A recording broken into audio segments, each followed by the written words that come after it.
Okay, well, we're in the midst of looking at the plagues upon Egypt. We've had Moses and Aaron returning to Egypt, following God's instructions to go to Pharaoh and to demand that he release the people to let the Israelites go from their slavery and oppression in the land. But we've seen Pharaoh's hardness of heart and his continual refusal to let the people go, despite the fact that these plagues have come and they're causing devastation upon Egypt. And it began with the water turning to blood, and the second plague was the plague of frogs, and then the third one was the plague of gnats. The fourth was the swarms of flies. The fifth was the death of the cattle, and the sixth one was the boils and the sores which broke out upon the people and the animals. So this evening we will come to look at the seventh, eighth, and ninth of these plagues. The final three in this, in the way that these three are structured, and which we've noted in that the first they're arranged in these three groups of three. The first one of the three is when Moses goes to see Pharaoh early in the morning to announce that the plague was about to come, and then the second one sort of later on in the day with some unspecified time, Moses was to go again to Pharaoh to warn of the coming plague, and then the third in the group is when there's no warning given, and we have that pattern again here in these final three plagues that we'll be looking at this evening. And the first of these, the seventh plague, is the hail and the fire. So we'll read here, this is Exodus chapter 9. We'll read verses 13 to 21, the start of this account. Then the Lord said to Moses, "Rise up early in the morning and stand before Pharaoh and say to him, 'Thus says the Lord, the God of the Hebrews, let my people go that they may serve me. For this time I will send all my plagues upon your heart and upon your servants and your people, that you may know that there is none like me in all the earth. For by now I could have put forth my hand and struck you and your people with pestilence, and you would have been cut off from the earth. But for this purpose have I let you live, to show you my power, so that my name may be declared throughout all the earth. You are still exalting yourself against my people, and will not let them go. Behold, tomorrow about this time I will cause very heavy hail to fall, such as never has been in Egypt from the day it was founded until now. Now therefore send, get your cattle and all that you have in the field into safe shelter, for the hail shall come down upon every man and beast that is in the field, and is not brought home, and they shall die.' Then he who feared the word of the Lord among the servants of Pharaoh made his slaves and his cattle flee into the houses. But he who did not regard the word of the Lord left his slaves and his cattle in the field." So before the seventh plague comes, Moses is to give Pharaoh this warning and this explanation. God says that he will send all of his plagues upon Pharaoh's heart so that he may know that there is none like the Lord in all the earth. So Pharaoh again is being taught this lesson that the Lord is unique. Yahweh is unique. There is no God like him.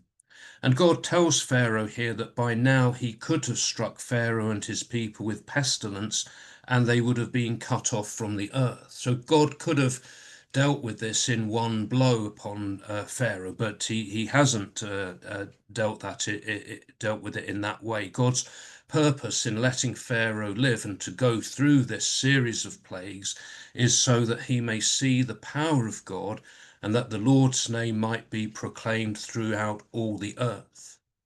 This was something that would become known to other nations, and they would recall these events. We see in Exodus chapter 15, verses 14 to 16. This is the song of Moses after the people have come across the Red Sea.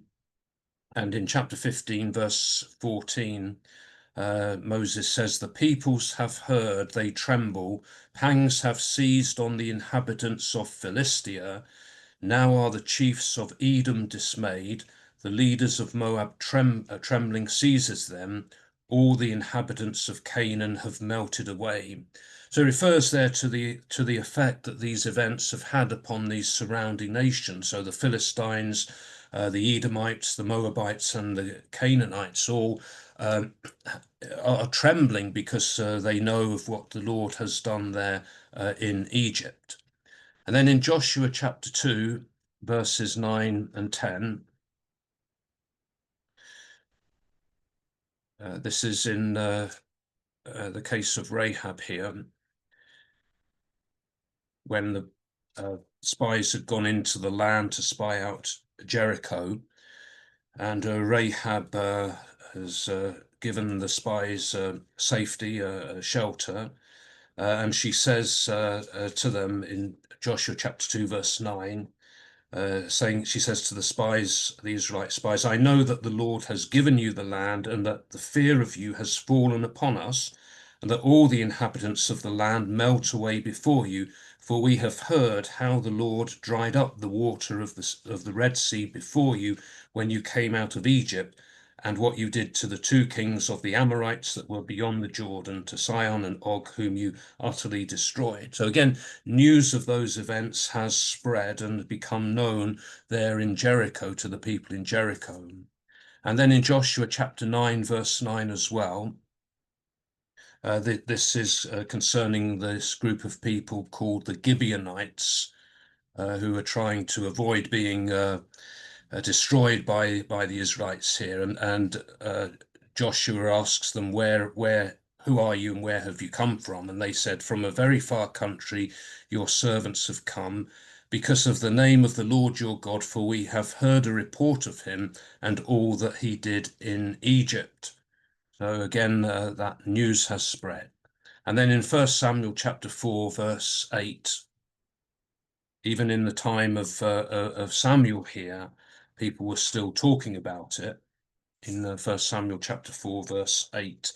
This is when the Israelites, now well settled in the land, and they're about to have a battle with the Philistines, and the Israelites have brought the Ark of the Covenant into the camp to try and ensure their victory. But the Philistines have noticed this, and in verse 1 Samuel chapter 4, verse 8, the Philistines say, woe to us, who can deliver us from the power of these mighty gods? These are the gods who smote the Egyptians with every sort of plague in the wilderness. So the Philistines are fearful when the Israelites bring the Ark of the Covenant out, because they think that the Ark represents the gods who smote the Egyptians with those plagues. So God's name would have been made known throughout the nations, surrounding nations, because of these events. So Pharaoh is told here that he is still exalting himself. He's not humbled himself. The plagues haven't humbled himself, haven't humbled him at all. So God's promise then is that on the following day, a very heavy hail will fall upon Egypt. Something like this will never have been known in Egypt before. But in an act of mercy, God instructs that the cattle should be brought in from the fields for their protection from the hail. Anyone or any animal left outside in the field will die by the hail. And this is the first plague in which we're told that human life could be taken, would be taken if they didn't find shelter.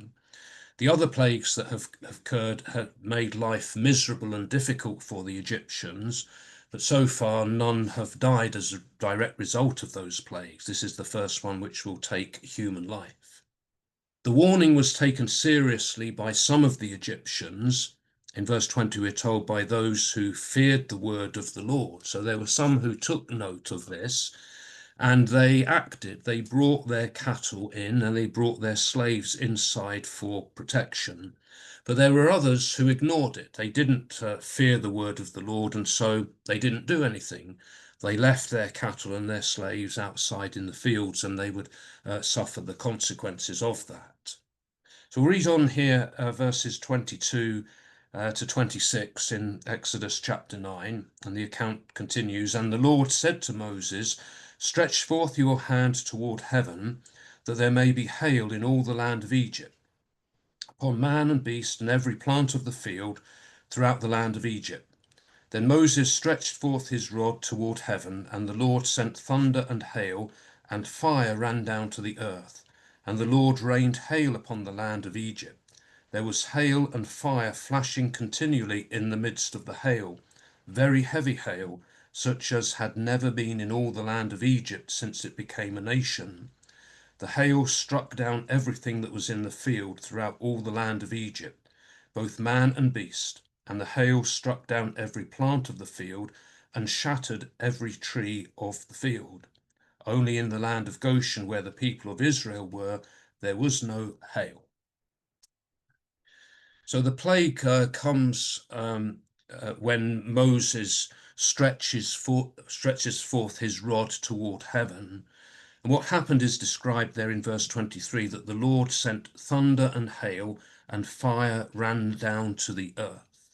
And verse 24 says that there was fire flashing continually in the midst of the hail. So this is a severe hailstorm that's taking place here, and we're told that there had never been anything like this in the history of Egypt. And it was a storm of such devastating power and effect that people or the animals who were left out in the field were struck, as were the plants and the trees as well, which were described as being shattered. And so that's the power of the hail that came and destroyed, shattered even the trees. Even today, hail can cause great damage to cars and to buildings, and hailstones can be as large as golf balls and cause a lot of damage. But this, being experienced in Egypt, was something on an even greater scale than anything that we would know of. But once again, the land of Goshen, where the Israelites live, is spared this hailstorm that comes here. In verses 31 and verse 32 notes that the flax and the barley were ruined by the hail, but the wheat and the spelt, which come up later, were spared. They haven't started growing yet, but the crops that were growing, the flax and the barley, they were ruined. And barley ripens in January in that part of the world, and so we can assume that the plague must have occurred around that time of year, around the beginning of the year, around January. Pharaoh's reaction to this is recorded in verse 27. He summons Moses and Aaron, and he confesses that he has sinned. He says, "I have sinned this time. The Lord is in the right, and I and my people are in the wrong." We'll read here verse 27 to 35. We haven't read that part yet. So verse 27 goes on to say, "Then Pharaoh sent and called Moses and Aaron and said to them, I have sinned this time. The Lord is in the right, and I and my people are in the wrong. Entreat the Lord, for there has been enough of this thunder and hail. I will let you go, and you shall stay no longer." Moses said to him, "As soon as I have gone out of the city, I will stretch out my hands to the Lord. The thunder will cease, and there will be no more hail, that you may know that the earth is the Lord's. But as for you and your servants, I know that you do not yet fear the Lord God." The flax and the barley were ruined, for the barley was in the ear, and the flax was in bud. But the wheat and the spelt were not ruined, for they are late in coming up.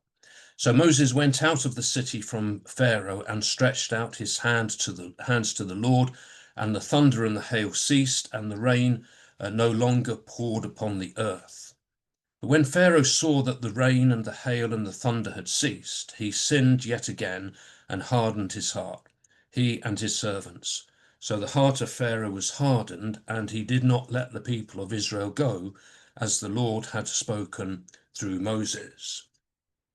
So this time, Pharaoh acknowledges that he has sinned. He admitted to wrongdoing. This is the first time he's done this.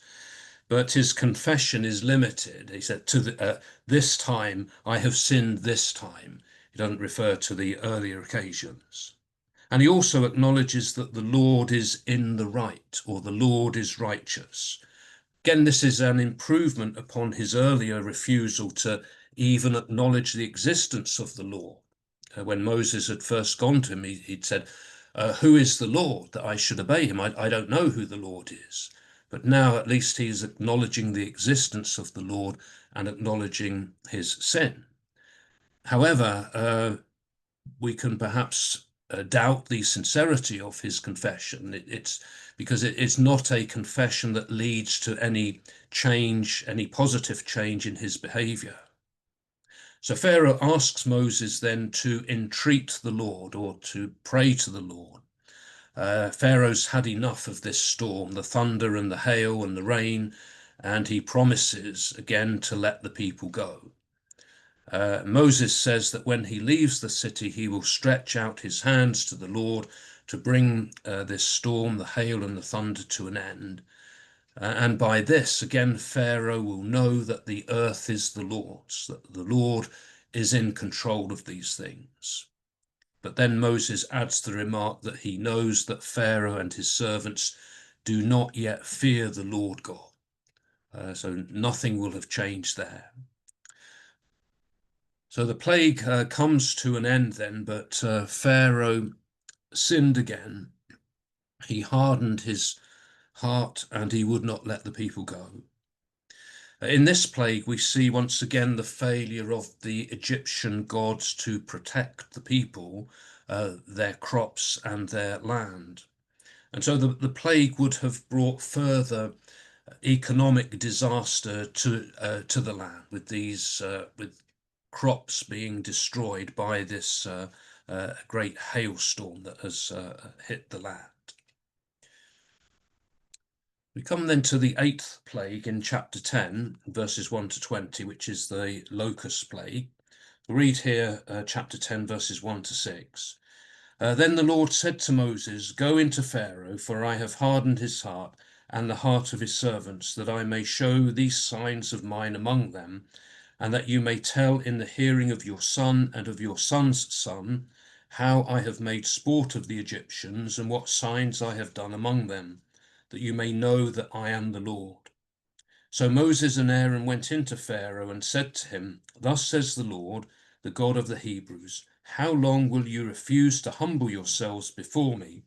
Let my people go, that they may serve me. For if you refuse to let my people go, behold, tomorrow I will bring locusts into your country, and they shall cover the face of the land, so that no one can see the land, and they shall eat what is left to you after the hail, and they shall eat every tree of yours which grows in the field, and they shall fill your houses, and the houses of all your servants and of all the Egyptians, as neither your fathers nor your grandfathers have seen, from the day they came on earth to this day. Then he turned and went out from Pharaoh. So Moses and Aaron then are told to go in to see Pharaoh again. But the Lord has hardened Pharaoh's heart and the hearts of his servants in order to show these signs. The plagues are referred to as signs here among them. And these things, God says, will be told to their son and their son's son, how the Lord has made sport of the Egyptians and what signs have been done among them. The purpose of this, he says, so that you may know that I am the Lord. So the things that have happened there in Egypt would be recalled and would be repeated for future generations to learn about these things. And it is often the case that our faith can be strengthened when we think about how God has acted in the past, and the things that God has done in the past can serve to strengthen our faith. And the purpose of this here is that God says that you may know that I am the Lord. So it would strengthen the faith of the Israelites themselves. So Pharaoh is to be warned that Since he persists in refusing to let the people go, then a plague of locusts will come upon the land. And the plague will be so intense that no one will be able to see the land for locusts. They will cover the surface of the land. And they will eat what has not already been destroyed by the hail. They will eat the trees and they will fill the houses of the Egyptians. And nothing like this will have been seen or will have been experienced before. Locusts have always posed a great threat to countries in that region, in the Middle East and in Africa and many other parts of the world as well. The prophet Joel uses a locust plague as an illustration of the day of the Lord in Joel chapter 1.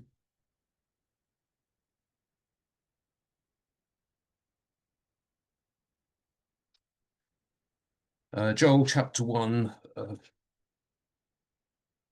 from verse 4 here. He's talking about the day of the Lord coming upon Israel, God's judgment, and picturing it as a locust plague. So in verse 4, he says,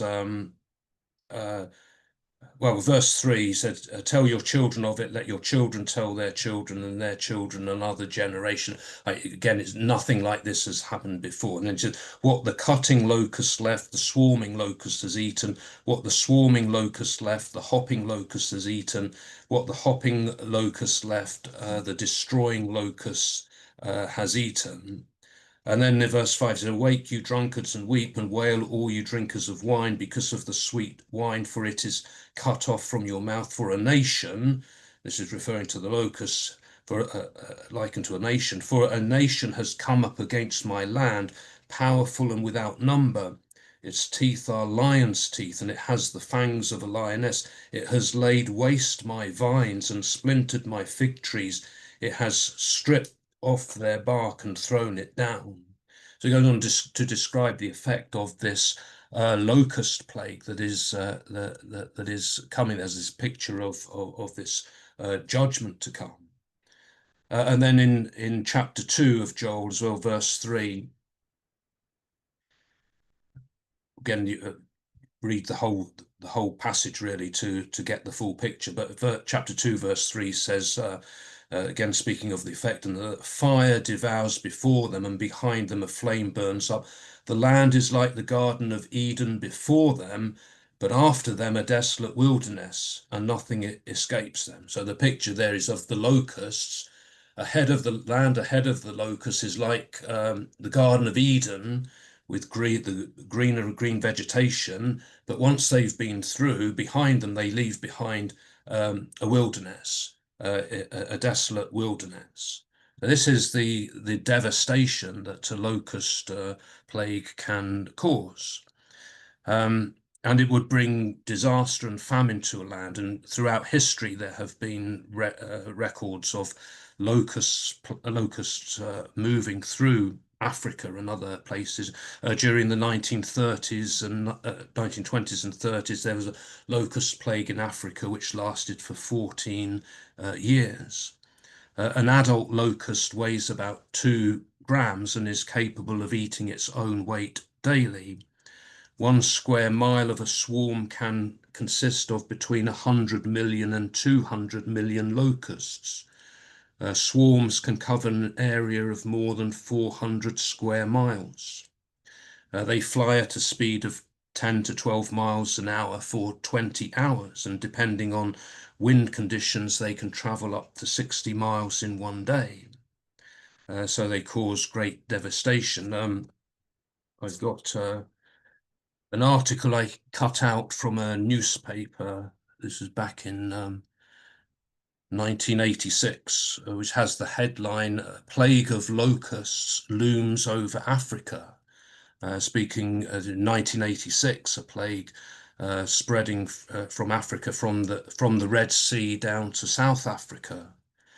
And then that was in May 1986. And then in September 1986, cut out another piece from the paper, which was an Oxfam appeal for help because of this locust plague, and it says that at this moment plagues of locusts and grasshoppers are swarming across the African continent, destroying precious food crops. Swarms of up to 40 billion locusts are feared, able to eat 80,000 tons of crops each day, enough to provide food for almost 500,000 people for a year.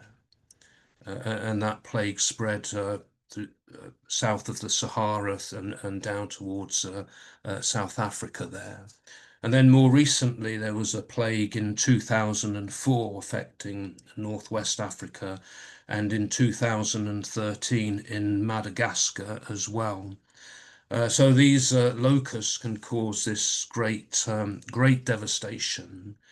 And in Egypt, locust plagues were feared, so much so that the people prayed to a locust god, hoping to avert such a plague. So Pharaoh is warned that this is going to come. Um, Pharaoh's servants, though, have had enough by now, and they ask how long Moses is to be a snare to them. They advise Pharaoh to let the men go that they may serve the Lord.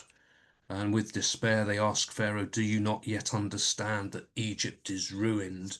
This is here in verse 7. We'll read verse 7 to 11.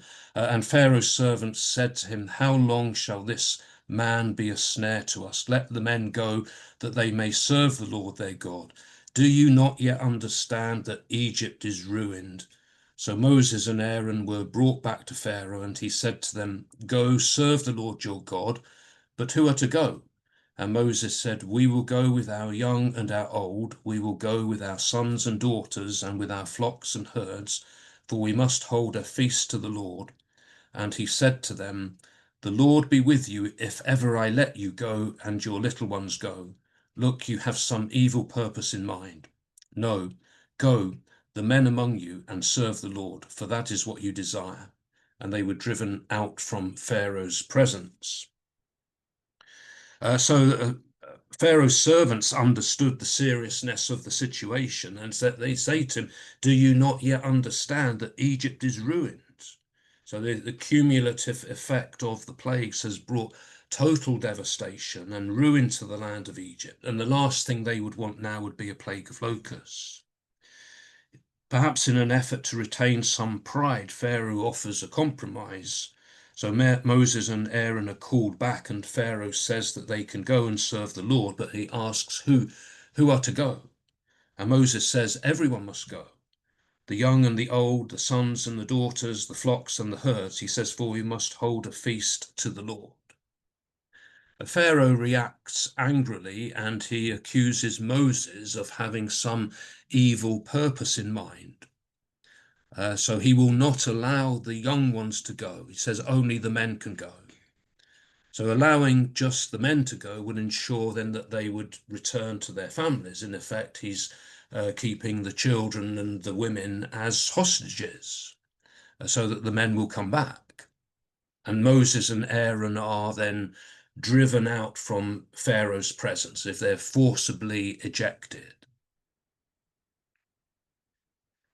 So we read verses 12 to 20 here then. Then the Lord said to Moses, stretch out your hand over the land of Egypt for the locusts, that they may come upon the land of Egypt and eat every plant in the land, all that the hail has left. So Moses stretched forth his rod over the land of Egypt, and the Lord brought an east wind upon the land all that day and all that night. And when it was morning, the east wind had brought the locusts. And the locusts came up over all the land of Egypt and settled on the whole country of Egypt, such a dense swarm of locusts as had never been before, nor ever shall be again. For they covered the face of the whole land, so that the land was darkened, and they ate all the plants in the land and all the fruit of the trees which the hail had left. Not a green thing remained, neither tree nor plant of the field, through all the land of Egypt. Then Pharaoh called Moses and Aaron in haste and said, I have sinned against the Lord your God and against you. Now therefore forgive my sin, I pray you. only this once, and entreat the Lord your God only to remove this death from me. So he went out from Pharaoh and entreated the Lord. And the Lord turned a very strong west wind, which lifted the locusts and drove them into the Red Sea. Not a single locust was left in all the country of Egypt, but the Lord hardened Pharaoh's heart, and he did not let the children of Israel go. So Pharaoh's action had made it certain then that the plague of locusts will come. And Moses stretched out his rod over the land of Egypt, and the Lord brought an east wind all day and all night. And so by the morning, the locusts had arrived. The east wind would have brought them in from the region of northern Arabia. So in this, we can see how God is using the natural elements in order to fulfill his purpose, that God is in control of the wind. He brings the wind, which brings the locusts. And the density of the swarm of locusts was such that we're told that nothing like it had ever been seen before, nor would ever be seen again. And then verse 15 describes the effect of the plague, that not a green thing remained throughout the land of Egypt. So it's all gone. And Pharaoh now realizes that he faces a serious crisis, and in haste he calls in Moses and Aaron. Once again, he confesses his sin against the Lord and against Moses and Aaron, and he asks for forgiveness and for relief from the plague. He says to them, remove this death from me. This plague means death, and he wants it removed. But once again, Pharaoh's confession and his request for forgiveness really comes more from a practical expediency rather than a spiritual conviction of wrongdoing. So Moses prays for Pharaoh, and the Lord answers by sending a strong west wind coming from the other direction now, which then lifted the locusts and drove them into the Red Sea. And we're told that not a single locust was left in all the country of Egypt. So they've been through, they've destroyed everything, and now in answer to Moses' prayer, the Lord takes them away. But again, Pharaoh's heart is hardened, and he refuses to let the children of Israel go. And so we come to the 9th plague here, the plague of darkness, chapter 10, verses 21 to 29, which says, Then the Lord said to Moses, stretch out your hand toward heaven, that there may be darkness over the land of Egypt, a darkness to be felt.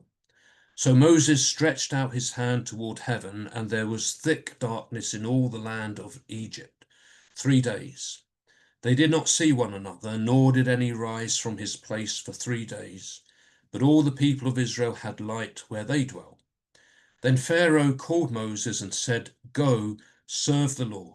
Your children also may go with you. Only let your flocks and your herds remain behind. But Moses said, You must also let us have sacrifices and burnt offerings, that we may sacrifice to the Lord our God. Our cattle also must go with us. Not a hoof shall be left behind, for we must take of them to serve the Lord our God, and we do not know with what we must serve the Lord until we arrive there. But the Lord hardened Pharaoh's heart, and he would not let them go. Then Pharaoh said to him, Get away from me, take heed to yourself, never see my face again, for in the day you see my face, you shall die. Moses said, As you say, I will not see your face again. As with the 3rd and the 6th plagues, the 9th plague came without prior warning. Moses is told to stretch out his hand toward heaven so that darkness may come upon the land of Egypt, and it's described as a darkness to be felt.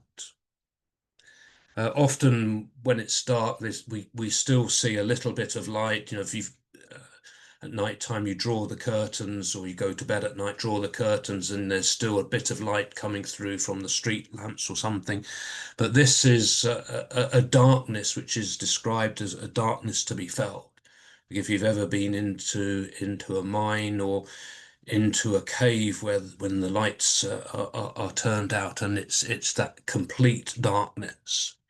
This is what it is like. It's described as a thick darkness which lasted for 3 days. And the darkness prevented the people from moving around. We're told here that they did not see one another, nor did any rise from his place for 3 days. So they stayed at home for 3 days whilst this lasted.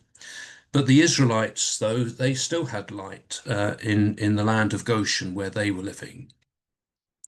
This plague would have a particular religious significance for the Egyptians. The sun god Re was one of the chief gods of the Egyptians, and other gods were also associated with the sun and the moon and the stars, the sources of light.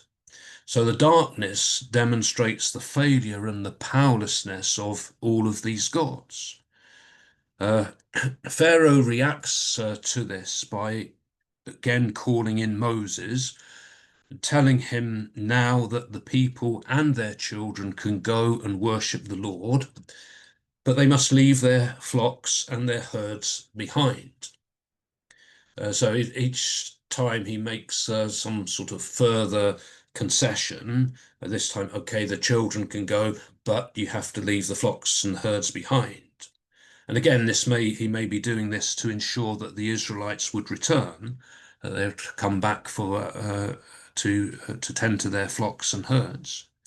Or perhaps Pharaoh wanted to keep them for himself since he's lost so much in the plagues.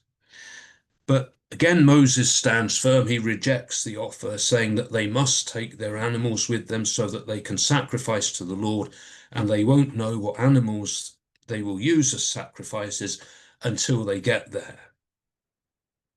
But Pharaoh refused to concede to this. Again, his heart is hardened, and he would not let the people go. And then in rage, Pharaoh tells Moses to leave his presence and warns him that he will not see his face again, for in the day you see my face, you shall die. So in effect saying, if I see you again, you will be dead. And Moses agrees. He said, as you say, I will not see your face again. Things are coming to an end now, and Pharaoh's action has made the final judgment, the 10th plague, inevitable, and there will be no more meetings of this kind. Moses will see Pharaoh one more time in chapter 12, verse 31, when finally Pharaoh tells the people to go. But no more meetings of this kind where they're having this sort of discussion or where this warning of this kind is given. So the 9 plagues have brought absolute ruin and devastation to the land of Egypt. The proud Egyptians have been brought to their knees by the power of the Lord, the God of the enslaved Hebrews. And the gods of the Egyptians have been shown up as powerless, as non-entities, completely unable to protect the Egyptians or to prevent the devastation caused by these plagues. So the glory of the Lord is something that has been made known amongst the Egyptians by these plagues.